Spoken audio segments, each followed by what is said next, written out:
ভ্যানে করে গরুর গোবরে তৈরি জ্বালানি কেনাবেচা করেই দিন পার হয় ৭০ বছর বয়সী বৃদ্ধা ছবেদা বেগমের।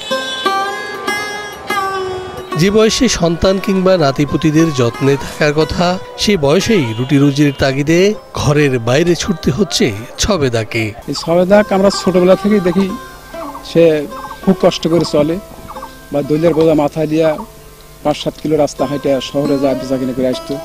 এই নিয়ে তার জীবন জীবিকা চলে। তার ছেলে সন্তান নাই, একটা মেয়ে ছেলে ছিল, তা মারা গেছে। নিজের কোনো জায়গা জমি নাই ছবেদা ব্যবহার, থাকেন আশ্রয়নের ঘরে।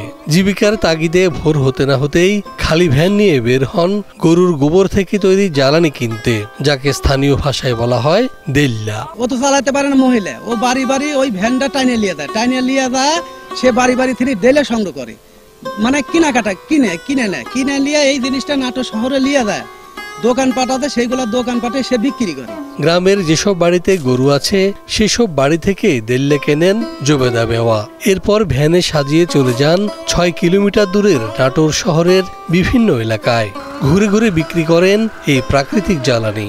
আর সে আয় দিয়েই কোনো মতে চলে যাচ্ছে নিজের এবং একমাত্র নাতি ও নাতবউয়ের জীবনটা। পায়ে ঠেলা ভ্যান একটা আছে, ওখান থেকে ওই লিয়ে যায়, দলে টলে কিনে ২-১ ফোন করে শহরে লিয়ে যায়, বেচা কিনে করে চাল ডাল নিয়ে আসে। নাটোর সদরের মদনহাট গ্রামের আশ্রয়নের ঘরে থাকেন ছবেদা বেওয়া। সারাদিনে আয় হয় ২০০ থেকে ৩০০ টাকা।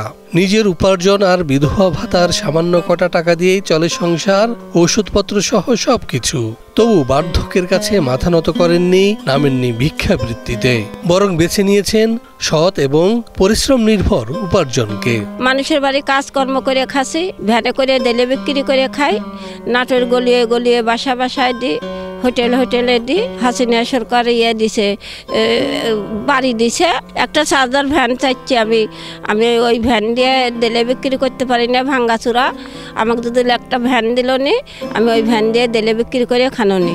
ছবেদা বেওয়ার কষ্ট করে জীবন সংগ্রামের কথা জানতে পেরে তার পাশে দাঁড়ানোর আশ্বাস দিলেন স্থানীয় ইউপি চেয়ারম্যান শরীফুল ইসলাম। সে একজন জীবন যুদ্ধের একটা সৈনিক, এবং সে এই জীবন যুদ্ধ করে তার স্বামী অসুস্থ হওয়ার পর থেকে সে নিজে পরিশ্রম করে তার সংসারে যেভাবে সংসারটাকে সে টেনে নিয়ে গেছে, তার ওই দুঃখ কষ্ট দেখে এর আগে যখন আমাকে বলার ফলে আমি তাকে বয়স্ক ভাতা করে দিই।